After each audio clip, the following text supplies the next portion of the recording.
प्यारे बच्चों नमस्कार। बच्चों आज की क्लास में हम एक्सरसाइज 3.3 का क्वेश्चन नंबर 8 करेंगे। तो देखो क्वेश्चन नंबर 8 इस प्रकार से है। निम्न आकृतियां GUNS और RUNS समांतर चतुर्भुज है।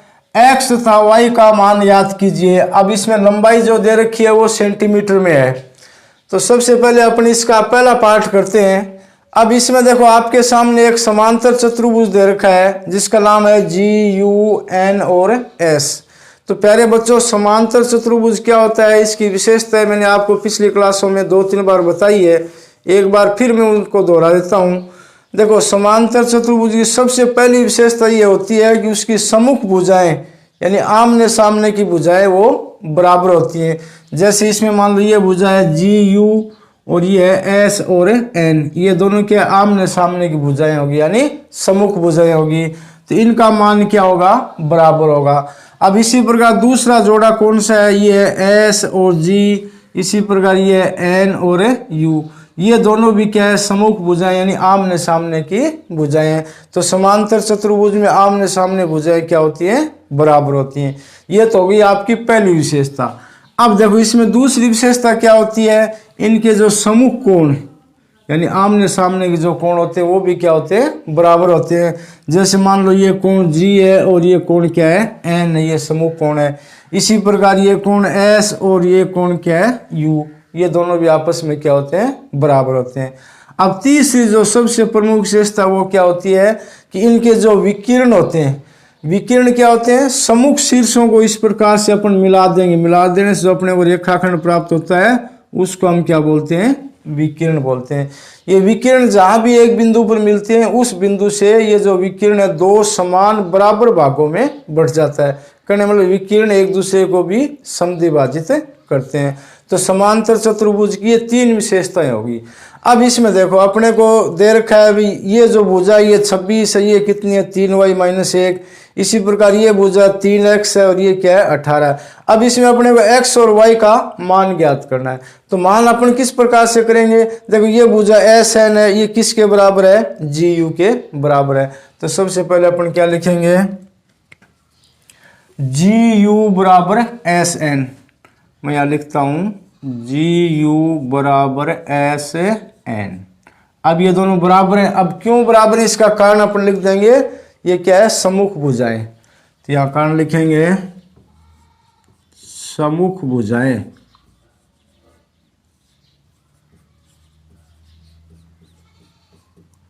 सम्मुख भुजाएं बराबर होती हैं। इस प्रकार से अपन कोष्टक में कारण लिख देंगे, सम्मुख भुजाएं बराबर होती है। ये कोष्टक बंद कर दिया। अब ये दोनों भुजाएं बराबर है, इसका मतलब इनका जो भी मान दिया गया ना आपके सामने समांतर चतुर्भुज में, वो मान भी क्या होगा, आपस में बराबर होगा। तो देखो GU की जगह अपन क्या लिख देंगे 3y-1 और SN की जगह अपन क्या लिख देंगे 26। अब इसका मान रख देंगे, GU का मान कितना है 3y-1 और SN का मान कितना है 26। अब इसमें क्या करेंगे, अपन पक्षांतरण करके y का मान निकाल लेंगे। पक्षांतरण करेंगे, एक यहाँ माइनस का, ये इस साइड में आते क्या हो जाएगा, प्लस का हो जाएगा। तो 3y बराबर क्या होगा, 3y बराबर 26 प्लस 1। 26 और 1 कितने हो गए 27। अब 3y बराबर 27 है तो इसलिए y बराबर क्या आ जाएगा 27। और y के गुणा में जो संख्या है वो पक्षांतरण करेंगे तब क्या है, उस संख्या के नीचे यानी बट्टों में लग जाएगी। तो y बराबर कितना आएगा 27/3। अब इसका मतलब अपन 27 में 3 का भाग देंगे। तो 27 में 3 का भाग देंगे 9 बार जाएगा, यानी y का मान कितना आ गया 9। अब ये जो मान है ये किस में है, सेंटीमीटर में, क्योंकि अपने को प्रश्न में दे रखा है जो लंबाई है वो किस में है, सेंटीमीटर में। इसके आगे अपन सेंटीमीटर लगा देंगे। इस प्रकार से ये y का मान प्राप्त हो गया।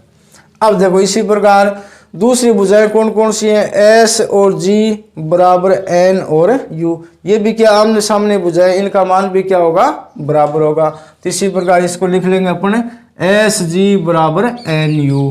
तो मैं यहाँ लिख देता हूँ SG बराबर NU।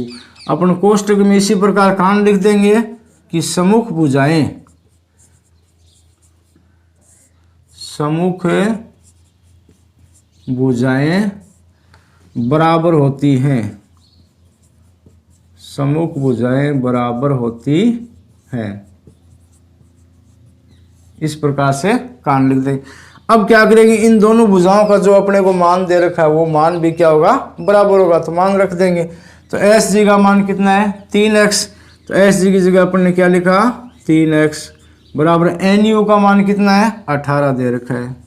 अब इससे अपने को क्या x का मान निकाल लेंगे, तो इसलिए x बराबर क्या आएगा, x के गुणा में जो संख्या वो इसके नीचे बट्टों में आ जाएगी, तो x बराबर क्या आएगा, 18/3। 18 में हम 3 का भाग देंगे, कितना आएगा, 6 आएगा, क्योंकि 6 3 18 होते हैं। तो ये x का मान कितना आएगा, 6 सेंटीमीटर। अब इसमें अपने को क्या पूछा, सिर्फ x और y का मान पूछा है, तो ये मान मैं यहाँ एक साथ लिख देता हूँ। x बराबर कितना आया, 6 सेंटीमीटर, और इसी प्रकार y बराबर कितना आया, 9 सेंटीमीटर। इस प्रकार से आपको करना है। दोस्तों, अगर आप आरपीएससी एसआई की तैयारी इंडिया के टॉप एजुकेटर से करना चाहते हैं तो अनअकैडमी पे आरपीएससी एसआई के लिए बैच कोर्स 2021 स्टार्ट कर दिया गया है, जहां आपको 6 महीने के अंदर इंडिया के टॉप एजुकेटर से आरपीएससी एसआई की तैयारी करवाई जाएगी। डेली लाइव क्लासेस के साथ पीडीएफ, नोट्स और वीकली टेस्ट भी आपको प्रोवाइड करवाए जाएंगे। तो इसके लिए आप आज ये प्ले स्टोर पे जाके अनअकैडमी लर्निंग ऐप को डाउनलोड कर लीजिए, या इसका लिंक आपको नीचे डिस्क्रिप्शन बॉक्स में मिल जाएगा। तो आप वहां से अनअकैडमी ऐप को डाउनलोड करके सिंपली आपको मोबाइल नंबर के साथ यहाँ पे रजिस्टर्ड हो जाना है। इसके बाद में आपसे गोल पूछा जाएगा, तो आपको स्टेट पीसीएस के अंदर आरपीएससी को सिलेक्ट कर लेना है, और इसके बाद में किसी भी लाइव क्लासेस को फ्री ज्वाइन करने के लिए आप यहाँ पे कूपन कोड जोबित पीडी का इस्तेमाल करके आप किसी भी लाइव क्लास को अनलॉक करके आप अपनी बेहतर तैयारी कर सकते हैं। तो इसके लिए आप आज अनअकैडमी लर्निंग ऐप को डाउनलोड प्यारे बच्चों, इसका दूसरा पार्ट है। इसमें आपके सामने एक समांतर चतुर्भुज है, आर यू एन और एस। अब इसमें अपने को ये जो दो विकिरण है, विकिरण दे रखे हैं। एक विकिरण कौन सा है, आर और एन, दूसरा विकिरण है एस और यू। अब देखो, ये समांतर चतुर्भुज की विशेषता मैंने आपको बताया था। अभी जहां भी ये दोनों विकिरण जिस बिंदु पे मिलते हैं या प्रतिच्छेद करते हैं या आपस में काटते हैं, तो उस बिंदु से जो विकिरण है वो दो बराबर भागों में बंट जाता है। कहने का मतलब ये भाग और ये भाग ये आपस में बराबर होंगे। इसी प्रकार दूसरा विकिरण का ये भाग और ये भाग भी आपस में बराबर होंगे। अब देखो, इसमें विकिरणों के मान दे रखे हैं अपने को, और इसी से अपने को क्या x और y का मान निकालेंगे। तो सबसे पहले अपन एक विकिरण ले लेते हैं, कौन सा, r और n। अब देखो, ये r और n यहाँ बिंदु O से क्या है, दो बराबर भागों में बंट गया। एक भाग तो कौन सा हो गया, ये हो गया O और R, दूसरा ये कौन सा हो गया, O और n। ये दोनों भाग आपस में क्या है, बराबर हैं। तो सबसे पहले यहाँ लिखते हैं